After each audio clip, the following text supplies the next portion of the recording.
यहाँ चंपारण आते हैं और 1917 ईस्वी में महात्मा गांधी ने भारत में पहला सत्याग्रह किया जिसका नाम है चंपारण सत्याग्रह। और इसी का दूसरा नाम है तीन कटिया पद्धति भी। ये किसके विरोध में किया गया था? नील की खेती करने के विरोध में। इसी का दूसरा नाम क्या है? तीन कटिया पद्धति। किसानों से जबरदस्ती अंग्रेजों ने नील की खेती करवाते थे जिससे कि खेत की उर्वरा शक्ति क्या जाती थी? नष्ट हो जाती थी, जिसमें किसानों को तो भारी नुकसान का सामना करना पड़ता था, वहीं पर अंग्रेजों को इससे बहुत ज्यादा लाभ होता था। 1919 में क्या हुआ था बताइए? अरे भाई साहब सुनो 1919 बेहद इंपॉर्टेंट है हमारे लिए। जलियांवाला बाग हत्याकांड तुरंत याद मत रखिए। 1919 में सबसे पहली बार भारत में आया जिसका नाम है रॉलेट एक्ट। क्या आया? Rowlatt act. रॉलेट एक्ट का दूसरा नाम है काला कानून। इसी का एक और नाम है नो अपील नो दलील नो वकील का कानून। इसके द्वारा क्या होता था? किसी भी व्यक्ति को पकड़ के जेल के अंदर बंद कर दिया जाता था। जब हमारा देश स्वतंत्र कराने के लिए क्रांतिकारी नेता ने अपने अंग्रेजों से लोहा ले रहे थे, उसी समय क्या किया? दो क्रांतिकारी नेता, एक तो डॉक्टर सैफुद्दीन और दूसरा बताइए सत्यपाल।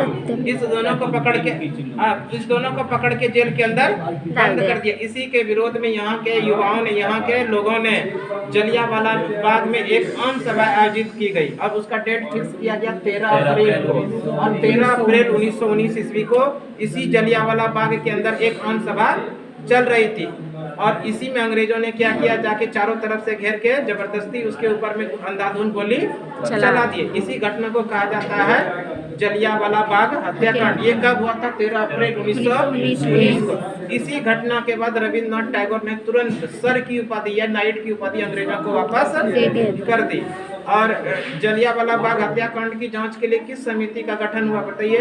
हंटर समिति। किस समिति का गठन हुआ? हंटर। इस घटना से प्रभावित होकर महात्मा गांधी ने 1920 ईस्वी में असहयोग आंदोलन शुरू किया। इसी असहयोग आंदोलन का दूसरा नाम है जन आंदोलन, क्योंकि इसमें क्रांतिकारी नेताओं के साथ साथ भारत के आम पब्लिक ने, आम लोगों ने भी भाग लिया, इसलिए इसको कहा जाता है पहला जन आंदोलन। जन आंदोलन कब हुआ था? 1930 ईस्वी में। किसके द्वारा शुरू किया गया? महात्मा गांधी के द्वारा शुरू किया गया असहयोग आंदोलन 1920 में। दूसरा नाम इसका क्या हुआ? जन आंदोलन, है ना। इसमें हजारों लाखों की संख्या में लोग शामिल थे। और जब ये काफिला आगे बढ़ते बढ़ते उत्तर प्रदेश के गोरखपुर जिला पहुंचा, वहां पर एक चौरी चौरा नामक थाना हुआ करता था। इस चौरी चौरा नामक थाना को क्या किया? उस आंदोलनकारियों ने घेर लिया और उनके वहां पर एक चौरी चौरा नामक थाना हुआ करता था। इस चौरी चौरा नामक थाना को क्या किया? उस आंदोलनकारियों ने घेर लिया और उनके ऊपर में केरोसिन तेल छिड़क के वहां पर आग लगा दिया। 23 पुलिसकर्मी क्या हुए? जिंदा जल गए। इस वजह से महात्मा गांधी ने असहयोग आंदोलन को वापस ले लिया। कई बार एग्जाम में आया कि महात्मा गांधी ने असहयोग आंदोलन को वापस कब लिया? चौरी चौरा हत्याकांड के बाद 5 फरवरी 1922 की बात है। ये कब की बात है? 5 फरवरी 1922। एक क्वेश्चन यहाँ पर छूट गया, 1916 वाला। 1916 में भारतीय राष्ट्रीय कांग्रेस का जो विभाजन हुआ, पहला प्यार टूटा था 1907 में। यहीं पर आके क्या हुआ? जुटा था 1916 में, है ना, लखनऊ अधिवेशन में। ध्यान रखिएगा। 1925 में क्या हुआ? भारतीय राष्ट्रीय कांग्रेस की प्रथम महिला अध्यक्ष बनी, प्रथम भारतीय महिला अध्यक्ष सरोजनी नायडू। कहाँ की अधिवेशन की थी? कानपुर की। कानपुर, भारतीय राष्ट्रीय कांग्रेस के कानपुर अधिवेशन 1925 में हुआ था। और इसी अधिवेशन में, है ना, भारत की प्रथम महिला भारतीय महिला अध्यक्ष बनी कांग्रेस की। ध्यान रखिएगा 1925 में। कहाँ हुआ था अधिवेशन? कानपुर के अंदर। और क्या हुआ था? काकोरी ट्रेन डकैती। बोलिए ना। 9 फरवरी काकोरी ट्रेन डकैती 1905 में हुआ। अच्छा, 1928 में क्या हुआ था?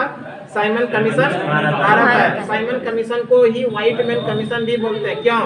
इसमें क्या था? 7 लोगों का समूह था। इसमें एक भी भारतीय नहीं थे, सभी लोग क्या थे? गोरे थे, इसलिए इसको व्हाइट मैन कमीशन भी कहते। इसी का विरोध करते थे लाला लाजपत राय, है ना। साइमन कमीशन वापस जाओ, लाला लाजपत राय।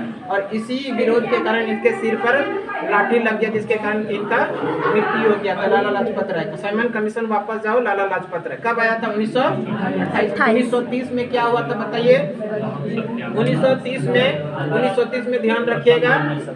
1930 के अंदर में भारत के अंदर यहाँ के पब्लिकों पे क्या कर दिया था? नमक पर कर लगा लगा दिया था, नमक पर टैक्स लगा दिया था। इसी के विरोध में महात्मा गांधी ने है ना 12 मार्च 1930 को साबरमती आश्रम से, क्या अप्रैल बताइए आप लोग, 6 अप्रैल 1930 ईस्वी तक दांडी यात्रा किया, है ना।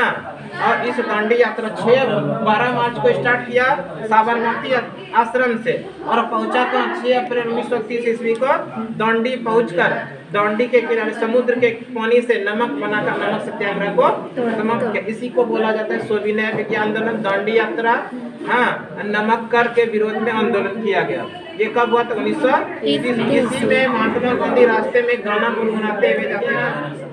1930 के अंदर में भारत के अंदर यहाँ के पब्लिकों पे क्या कर दिया था? नमक पर कर लगा दिया था, नमक पर टैक्स लगा दिया था। इसी के विरोध में महात्मा गांधी ने है ना 12 मार्च 1930 को साबरमती आश्रम से, क्या अप्रैल बताइए आप लोग, 6 अप्रैल 1930 ईस्वी तक दांडी यात्रा किया, है ना। और इस दांडी यात्रा 12 मार्च को स्टार्ट किया साबरमती आश्रम से और पहुंचा तो 6 अप्रैल 1930 ईस्वी को दांडी पहुंचकर दांडी के किनारे समुद्र के पानी से नमक बनाकर नमक सत्याग्रह को समाप्त किया। इसी को बोला जाता है सविनय विज्ञान आंदोलन, दांडी यात्रा। हाँ, नमक कर के विरोध में आंदोलन किया गया। ये कब हुआ था? 1930। इसी में महात्मा गांधी रास्ते में गाना गुनगुनाते हुए जाते हैं। रघुपति राघव की घटना 1930। इसके पहले 1929 वाला एक क्वेश्चन छूट गया, लाहौर अधिवेशन। हाँ, भारतीय राष्ट्रीय कांग्रेस का लाहौर अधिवेशन कब हुआ था? 1929 में। और इसकी अध्यक्षता किसने किया था? पंडित जवाहरलाल नेहरू। और इस अधिवेशन में पंडित जवाहरलाल नेहरू अपने आप को पूर्ण स्वराज घोषित कर लिया था। इसी के बाद क्या हुआ? 26 जनवरी 1930 को रात के 12 बजे रावी नदी के किनारे पहली बार झंडा फहराया, है ना, और अपने आप को पूर्ण स्वराज घोषित किया। ये 1930 में हुआ था, सॉरी 1929 में लाहौर अधिवेशन हुआ और झंडा फहराया 26 जनवरी 1930 ईस्वी को। ध्यान रहेगा। 1931 में बताइए क्या हुआ था? कराची अधिवेशन। कराची अधिवेशन में किसके द्वारा अध्यक्षता किया गया था? बताइए। सरदार वल्लभ भाई पटेल के द्वारा। और इसमें पहली बार मौलिक अधिकार की अपना मांग किया गया था। ये 1931 का बात है। अब आ जाइए 1935 में, 1932, 1930, 1931 और 1932। ये कहाँ पर? लंदन में तीनों गोलमेज सम्मेलन हुआ था। तीनों गोलमेज सम्मेलन में भाग लेने भारत के एकमात्र व्यक्ति थे भीमराव अम्बेडकर। कांग्रेस की ओर से नेतृत्व करने के लिए दूसरी बार गए थे कौन? महात्मा गांधी 1931 में दूसरी गोलमेज सम्मेलन में। अब आइए 1935 में। 1935 ईस्वी में भारत शासन अधिनियम आया और इसी भारत शासन अधिनियम के भारतीय संविधान में ज्यादातर अधिकार दिया गया है। 1940 में अगस्त प्रस्ताव हुआ। क्या हुआ? अगस्त प्रस्ताव। 1942 के अंदर क्या हुआ बताइए? भारत छोड़ो आंदोलन। और 1945 ईस्वी में क्या हुआ? क्या 1939 से 1945 के बीच द्वितीय विश्व युद्ध हुआ।